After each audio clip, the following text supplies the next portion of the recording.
Topic po natin ngayong umaga ay Unleash from Sin. Na nakasulat po sa Romans 6:6-14. At kung may Bible po kayo, maaari po kayong makibukas sa akin sa Romans chapter 6, verse 6-14. Sama-sama po tayong tumayo bilang pag-aalang sa salita ng Diyos. Buksan po natin ang ating mga Bible sa Romans 6:6-14. At ito po ang sinasabi ng salita ng Diyos. Alam natin na ang dati nating pagkatao ay naipako na sa krus kasama niya upang mamatay na ang ating makasalanang pagkatao at nang hindi na tayo maalipin pa ng kasalanan. Sapagkat ang namatay na ay pinalaya mula sa kapangyarihan ng kasalanan. Kung tayo namatay ng kasama ni Kristo, naniniwala tayo na mabubuhay rin tayong kasama niya. Alam nating si Kristo na muling binuhay ay hindi na muling mamamatay. Wala nang kapangyarihan sa kanyang kamatayan. Nang siya'y mamatay, namatay siya ng minsanan para sa lahat ng panahon dahil sa kasalanan. At ang buhay niya ngayon ay para sa Diyos. Verse 11, kaya dapat ninyong ituring ang inyong sarili bilang patay na sa kasalanan, ngunit buhay para sa Diyos. Sabat kayo'y nakipag-isa na kay Kristo Jesus, huwag na ninyong paghariin ang kasalanan sa inyong mga katawang may kamatayan, upang hindi na ninyo sundin ang masamang hilig nito. Verse 13, huwag na ninyong ipailalim sa kapangyarihan ng kasalanan ang alimang bahagi ng inyong katawan bilang kasangkapan sa paggawa ng kasamaan. Sa halip, pasakop kayo sa Diyos bilang mga taong namatay na at muling binuhay. At ihandog ninyo sa Kanya ang inyong katawan bilang kasangkapan sa kabutihan. Last verse po, verse 14. Sapagkat hindi na dapat maghari sa inyo ang kasalanan dahil kayo'y wala na sa ilalim ng kautusan, kundi nasa ilalim nakagandahang loob ng Diyos. Tayo po ay panandali ang manalangin. Ama naming nasa langit, patuloy po kami nagpupuri at nagpapasalamat po sa pagkakataon na ibinigay niyo sa amin upang mag-aaral ng inyong salita. At sa pag-aaral po namin ng inyong salita, tulungan niyo po kaming maunawaan ng inyong salita, bigyan ng karunungan na nagmumula sa inyo. At patuloy nga po, may apply po namin ang aming matututunan niyo umaga sa aming buhay bilang isang Kristiyano. Ito po ang aming dalangin sa Panginoon Jesus. Amen. Sige po, maaari na po tayo makaupo. Ang katanungan po na ating sasagutin ngayong umaga ay, how can we unleash ourselves from sin? Paano po natin palalayain ang ating mga sarili sa kasalanan? Kapag sinabi po nating unleash, gaya po ng ating napag-aralan last week, ito po ay to free from or as if from a leash. Ibig sabihin po, palayain o pakawalan po yung isang bagay. At ngayon po, ang ating pag-uusapan ay paano po natin papalayain ang ating mga sarili sa kasalanan. Una po, we must remember our union. We must remember our union. Una po, ano po ba yung union? What is union? Isa raw po itong act or instance of uniting or joining two or more things into one. So, dalawang bagay po na pinagsama. So, halimbawa po, ang isang example po ng union ay marriage. Ayan. Di ba po, kapag pinagsasama po ang dalawang tao, it is a union between dalawang tao na magkaiba at pinagsama po. Ba, isang lalaki at isang babae, yun po ay isang example ng union. And tayo po, we are united to Christ. Tayo po ay may union sa ating Panginoong Hesukristo sa magitan po ng ating pananampalataya sa Kanya. Ang tanong po dyan, in what sense are we united to Christ? In what sense are we united to Christ? We are united, una po, we are united in His death. We are united in His death. Kaya po ang sabi sa verse 6, ang dati nating pagkatao ay naipako na sa krus kasama niya upang mamatay ang ating makasalanang pagkatao at nang hindi na tayo maalipin pa ng kasalanan. Pag sinabi po nating dating pagkatao o luma pagkatao o makasalanang pagkatao, ito po yung ating old self o yung sinful life po natin nung tayo po ay hindi pa mananampalataya. So kasama po tayo ng ating Panginoong Hesukristo na napako sa krus yung ating lumang pagkatao. Kaya po, tignan po natin kung ano nga po ba yung luma nating pagkatao o yung sinful life ng isang tao. Sabi po sa Galatians 5:19-21, sabi po dito, hindi maikakaila ang mga gawa ng laman, pakikiapid, kahalayan at kalaswaan, pagsamba sa Diyos-Diyosan, pangkukulam, pagkapuot, pag-aaway-away, pagsiselos, pagkagalit, at kasakiman, pagkakampi-kampi at pagkabahabahagi, pagkainggit, pagpatay, paglasing, walang habas na pagsasaya, at ibang katulad nito ay muli ko kayong binabalaan, ang gumagawa ng mga ito ay hindi magkakaroon ng bahagi sa kaharian ng Diyos. Ito po yung buhay na kung saan po ay hindi mananampalataya. Buhay po na walang pagkakilala sa ating Panginoon.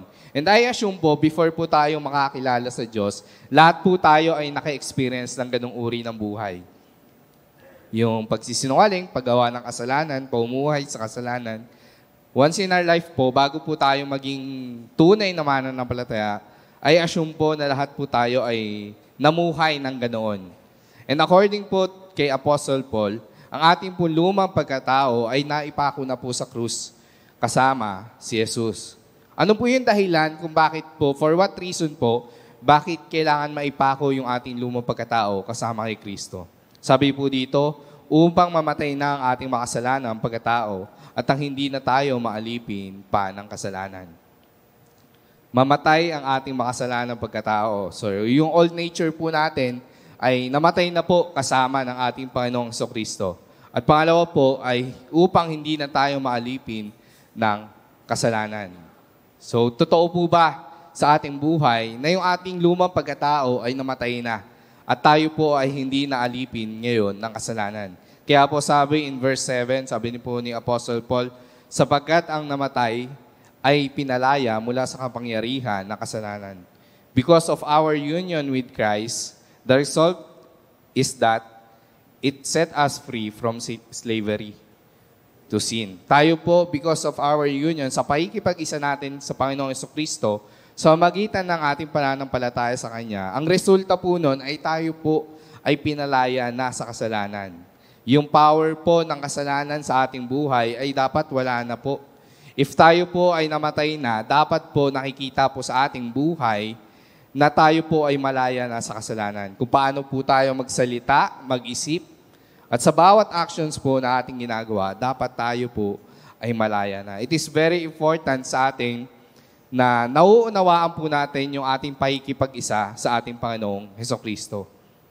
At dapat po, hindi lang lamang natin nauunawaan na isa pa pamuhay po natin yung ating karunungan patungkol sa ating Panginoong Hesukristo. Kapag ang tao po ay kinasal, halimbawa po, naalala ko po yung mga roommate ko sa nung team building. Ayan. So, puro YMO po yung kasama ko doon.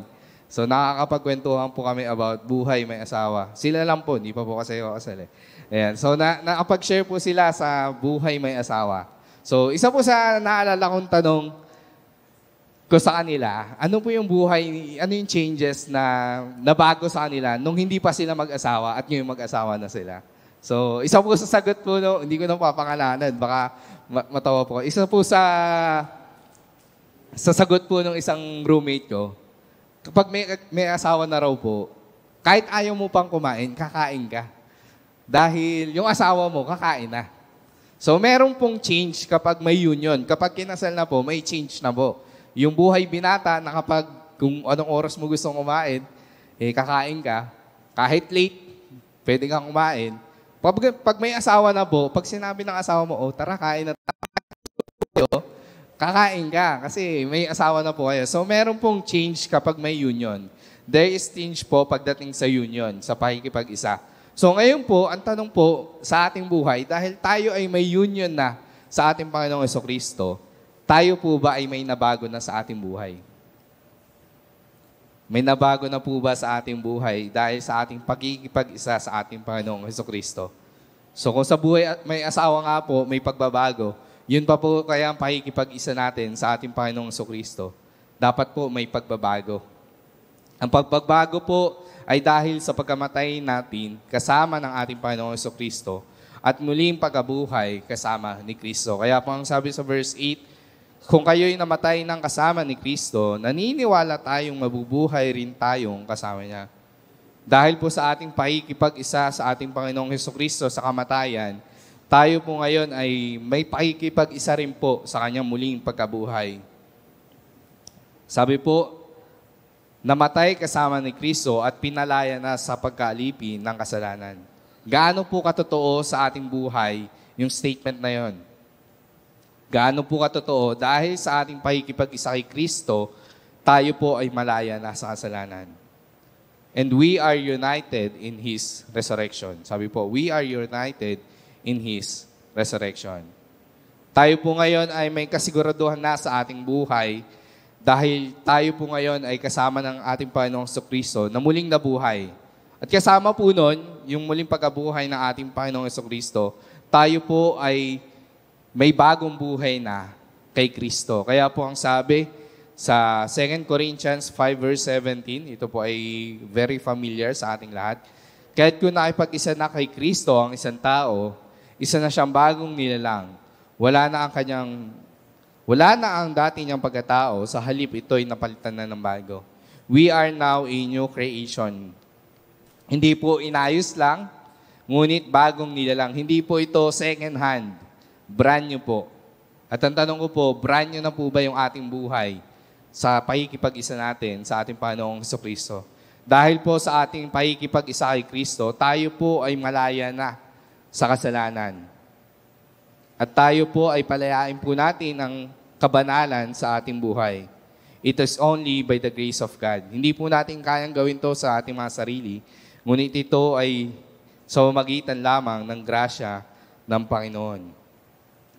And because we know we are new creation, dahil alam po natin na tayo ay bagong nilalang na, ito po yung ating bagong identity bilang isang Kristiyano. At para po sa aking pangalawang puntos, we must remember our identity. We must remember our identity. Kaya po ang sabi dito sa verse 9, alam nating si Kristo na muling binuhay ay hindi na muling mamamatay. Wala nang kapangyarihan sa Kanya ang kamatayan. Tunay nga po na buhay na ang ating Panginoon, Jesucristo, at magpakailanman po ay Siya ay mabubuhay. Wala na pong kapangyarihan sa Kanya ang kamatayan. And sa atin rin po, dapat po wala nang kapangyarihan ang kasalanan sa ating buhay. We have union, and ito na po yung ating identity bilang isang mananampalataya, bilang isang Kristiyano. Kaya po ang kapangyarihan ng kasalanan ay dapat po hindi na naghahari sa ating buhay. Alam ko po na tayo po, in a daily basis, tayo po ay makakagawa pa rin ng kasalanan. Tayo po ay nagkakasala pa din. Ngunit dapat tayo po ay hindi namumuhay sa kasalanan. Magkaiba po yung nagkakasala at namumuhay sa kasalanan. Sa uri po ng buhay na meron tayo, masasabi po ba natin na kagaya ni Kristo na hindi na po mamamatay muli at ngayon ay buhay, tayo din po ba ay hindi na babalik or bumabalik sa ating mga kasalanan? Kung si Kristo po ay hindi na mamamatay at hindi na babalik sa libingan, tayo rin po ba sa ating buhay bilang nakipag-isa kay Kristo, tayo po ba ay hindi na babalik sa ating mga kasalanan o bumabalik sa ating mga kasalanan? If kay Jesus po ay wala nang kapangyarihan sa Kanyang kamatayan, dapat po sa atin din po, wala na pong kapangyarihan ang kasalanan. Kaya po ang sabi sa verse 10, nang siya'y namatay siya ng minsanan para sa lahat ng panahon dahil sa kasalanan. At ang buhay niya ngayon ay para sa Diyos. Siya po ay nabuhay muli para sa Diyos upang mag-intercede, maghari po sa atin. At tayo naman po, tayo ay tinatawag para po sa bagong buhay. Buhay na kung saan po, dinedevote po yung sarili para sa Diyos. Kung dati po, ang ating priority ay ang ating mga sarili, kung ano ang ating kapakanan. Ngayon po, ang ating iniisip kung ano ang magbibigay ng kaluguran sa ating Diyos.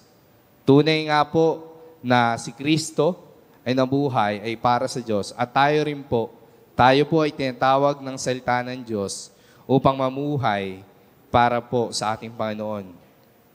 Tayo po ay na kay Kristo at patay na po sa kasalanan at buhay para po sa ating Panginoon. Bilang mga bagong nilalang, iba na po yung ating mga ninanais dapat sa buhay. Hindi lamang yung ating pangsarili, ngunit ang ating top priority po, ang ating identity, dapat tayo po ay nakikilala na ang priority po natin ay ang ating Diyos. at hindi po ang ating mga sarili. Kung tayo po ay na kay Kristo, kung tayo po ay may union na kay Kristo, may bago na po tayong identity. At ang ating identity is nabubuhay tayo para sa ating Diyos. Ang kapangyarihan po ng kasalanan sa ating buhay ay wala na. Kaya dapat po tayo bilang resurrected, bagong buhay, dapat po ito po ay nilalaan natin para sa ating Diyos. Kaya po sabi dito sa verse 11, kaya dapat din ninyong ituring ang inyong sarili bilang patay na sa kasalanan, ngunit buhay para sa Diyos sapagkat kayo nakipag-isa na kay Kristo. Ito po yung ating identity. This is our identity in Christ. Patay na sa kasalanan, ngunit buhay para sa ating Diyos. We must always remember that we are dead in sin and we must always devote ourselves to God. Tayo po ay patay na sa kasalanan at i-devote po natin yung ating mga sarili para sa Diyos. Kaya nga po ang sabi sa Romans 8 verse 12, kaya mga kapatid, hindi na tayo alipin ng likas na hilig ng laman, kaya hindi na tayo dapat mamuhay ayon sa katawang makalaman. O sa English po, so then, brothers, we are debtors not to the flesh to live according to the flesh. Makikita po natin dito, hindi na po tayo alipin. Halimbawa po, pag tayo po ay may kinauutangan sa isang tao, lahat po ng pabor na hingin ng tao na yon, ibibigay po natin. Tama po ba? Parang ang hirap humindi. Halimbawa po kahit 100 pesos lang yan o 1,000. Sabi, kapatid, baka naman pwede mong gawin to. Dahil may utang tayo sa tao na yon, hindi po tayo makakahindi. Dahil nandun po yung konsepto na parang alipin niya tayo na kung saan, dahil may utang na loob tayo sa tao na yon, lahat ng sasabihin niya ay susundin natin at gagawin natin. Pero ang sabi po dito, we are not debtors po, hindi na tayo alipin ng laman, na kung saan dapat sundin po natin. Kapag sinabi po natin laman or flesh, according to Romans 7 verse 18 to 20, sabi po dito, alam kong walang mabuting bagay ang nananatili sa aking katawan makalaman. Kaya kong naisin ang mabuti, ngunit hindi ko lamang magawa ang mabuting ninanais ko. Sapagat hindi ko ginagawa ang mabuting gusto ko, ang masamang hindi ko gusto ang siya kong ginagawa. Kung ginagawa ko ang hindi ko nais, hindi na ako gumagawa nito, kundi ang kasalanang nananatili sa akin. So makikita po natin dito, yung flesh o yung laman is sinful.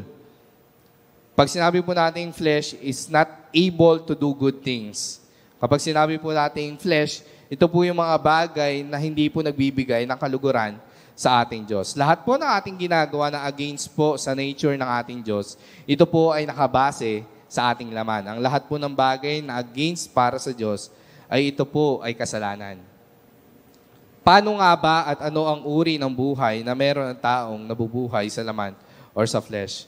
Ibig sabihin po, ano nga po ba? Yun po ay punong-puno ng kasalanan at pagsuway sa ating Diyos. Kaya makikita po natin, dito, hindi na po dapat tayo alipin ng ating laman, ngunit alipin na po ng ating Diyos. Tayo po lahat ay malaya na sa pagkakalipin sa kasalanan at tayo po ngayon ay alipin na ng Diyos. At dapat sinusunod natin ng Diyos at hindi po ang ating mga sarili. Our life must be dedicated to God and God alone. Dapat po yung ating buhay ay nakalaan po para sa Diyos at sa Diyos lamang. Isa po sa nagiging problema ng mga Kristiyano ngayon ay yung kanilang buhay ay kala po nila ay para sa kanilang mga sarili lamang. Ngunit una po, ito po ay para sa ating Diyos at para po sa kapurihan ng ating Diyos. After po natin maalala ang ating pakikipag-isa kay Kristo sa mamagitan ng pananampalataya, tayo po ngayon ay may bago ng identity o katauhan sa pamamagitan ng ating pananampalataya kay Kristo. At hindi po doon natatapos yung ating Christian life. Hindi po doon natatapos yung ating buhay. Tayo po, it will lead po sa responsibility natin bilang isang Kristiyano at bilang tagasunod ng ating Panginoong Jesucristo. At para po sa aking uling puntos, we must remember our responsibility. We must remember our responsibility. Sabi po sa verse 12, huwag na ninyong paghariin ang kasalanan sa inyong katawang may kamatayan upang hindi na ninyo sundin ang masamang hilig nito. Una po, what is sin?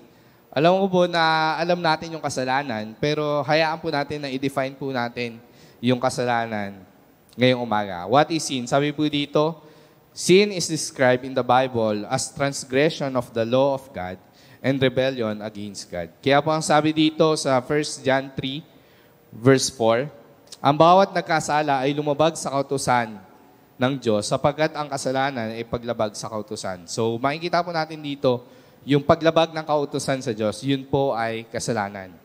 So kapag tayo po ay hindi sumusunod sa Diyos, yun po ay kasalanan.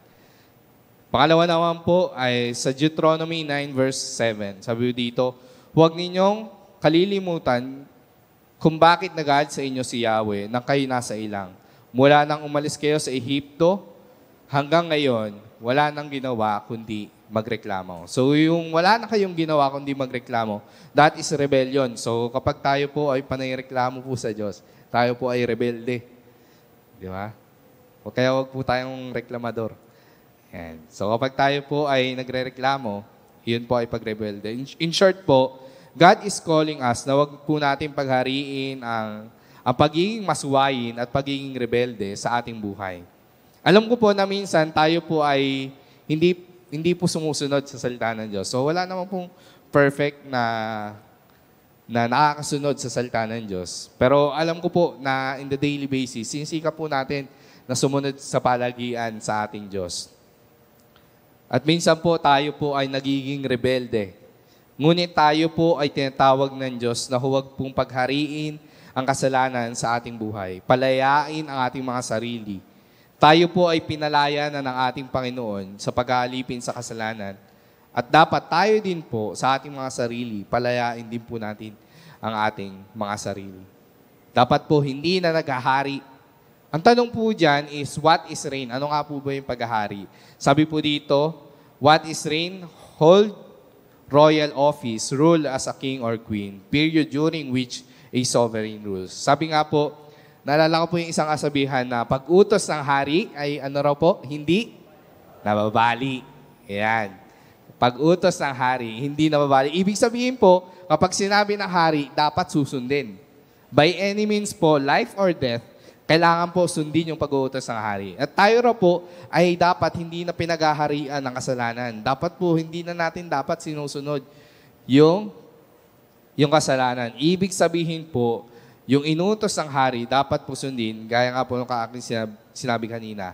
At dapat po ngayon, hindi na tayo pinaghaharian ng kasalanan. Kaya po sabi dito, huwag na ninyong paghariin ang kasalanan sa inyong mga katawan.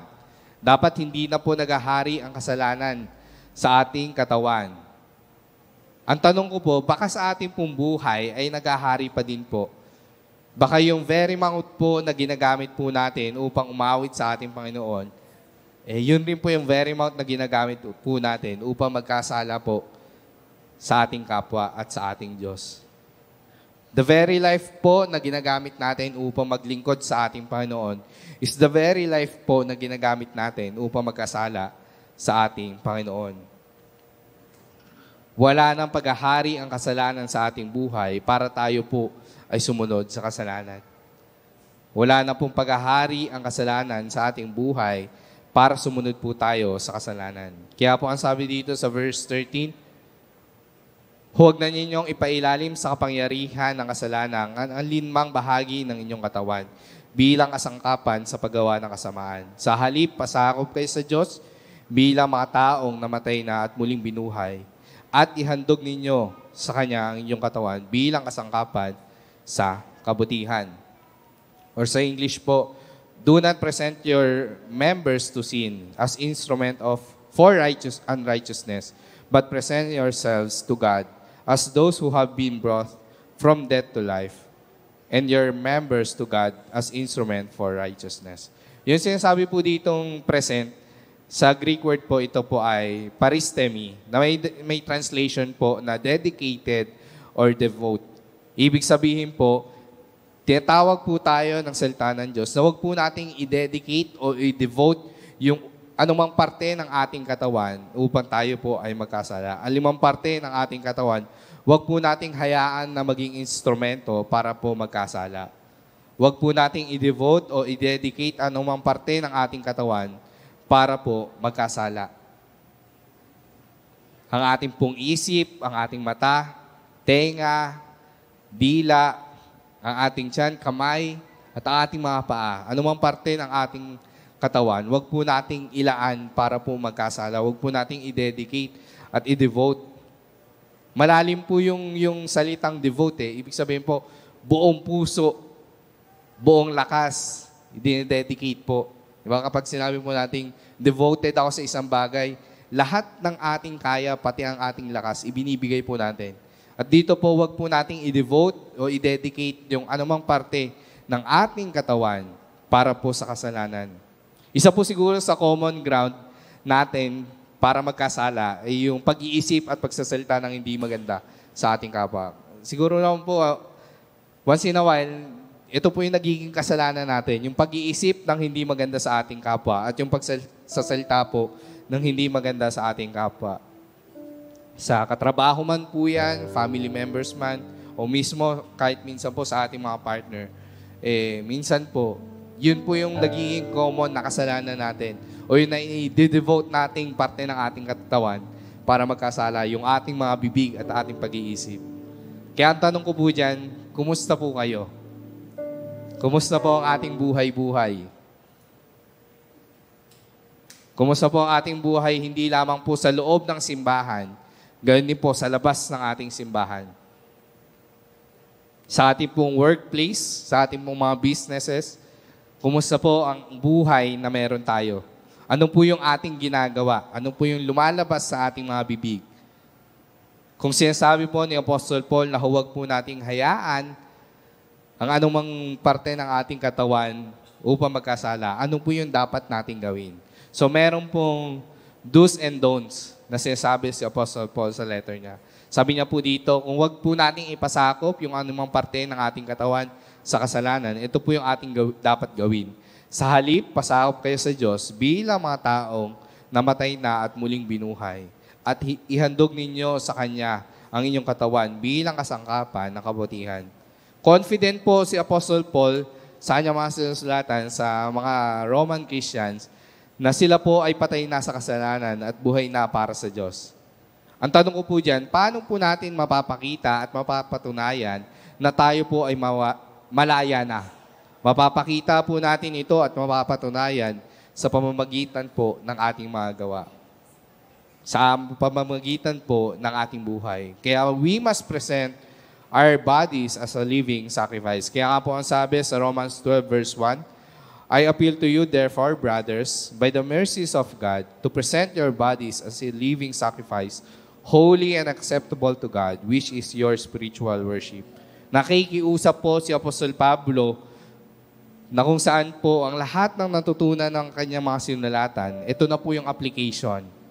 Nire-remind po ni Apostle Paul na sila po ay naligtas sa magitan ng biyaya ng ating Panginoon. At sa ganong kaparaanan, i-present po nila, ihandog po nila yung kanilang sarili na buhay na handog. Kapag sinabi po nating handog, lalo na po in Old Testament, ito po ay patungkol sa pagpatay.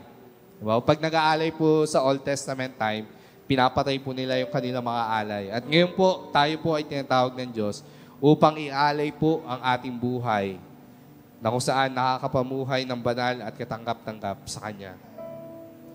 For this reason po, every part of our body must keep under control. Kailangan po natin kontrolin ito upang tayo po ay hindi magkasala. Tayo po ngayon ay buhay na para sa ating Diyos. At gamitin po natin yung ating parte ng ating katawan, every part of our body, para po sa paggawa na mabuti. Kaya po ang sabi sa last verse, sa verse 14, sapagkat hindi na dapat maghari sa inyo ang kasalanan dahil kayo ay wala na sa ilalim ng kautusan, kundi nasa ilalim ng kagandahang loob ng Diyos. Legally po, tayo po, positionally, tayo, every time po na tinitignan tayo ng Ama nating nasa langit, tayo po ay matuwid na dahil sa ating Panginoong Jesucristo, dahil sa ating pagtitiwala kay Kristo. Pero tayo po ngayon, meron tayong responsibility na gumawa po na mabuti. Hindi lamang po sa ating kapwa, sa loob ng church, ganoon din po sa ating mga tao na nasa labas ng ating iglesia. Dapat po tayo sa ating puso ay handang sumunod sa ating Diyos. Alam ko po na hindi natin perfectly masusunod ang ating Diyos. Pero dapat po, little by little, nakikita po sa ating buhay yung pagbabago na sumusunod tayo at namumuhay tayo ng may kabanalan para sa ating Diyos. Gaya nga po ng aking sabi kanina, wala na pong kapangyarihan ang kasalanan sa atin.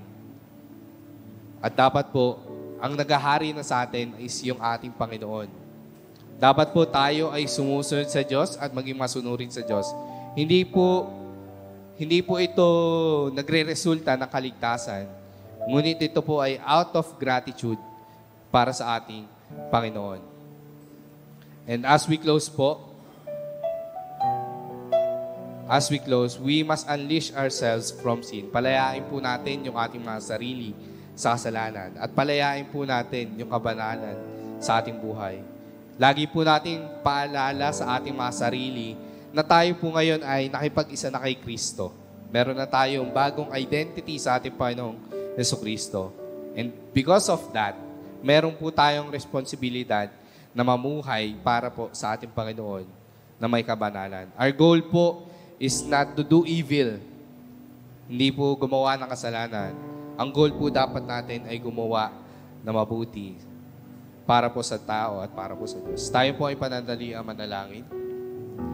Ama naming nasa langit, patuloy po kaming nagpupuri at nagpapasalamat po sa pagkakataon na ibinigay niyo sa amin upang mag-aral ng inyong salita. Sa amin pong pakikipag-isa sa aming Panginoong Jesucristo, ito po ay nagre-resulta ng panibagong identity. Kami po ay may responsibility bilang inyong mga anak. Nawa po kami po ay maging malaya na sa kasalanan. Sa pagkakalipin sa kasalanan. Alam po namin na may magagawa pa po kayo sa aming buhay. Alam po namin na kaya niyo pa po kaming baguhin upang maging kawangis ng aming Panginoong Jesucristo. Samahan at gabayan niyo po kami at makapamuhay po kami na naayon sa inyong salita at naayon sa inyong naisin sa aming buhay. Sa inyo po ang pinakamataas na papurit pagsamba sa Panginoon Jesus. Amen.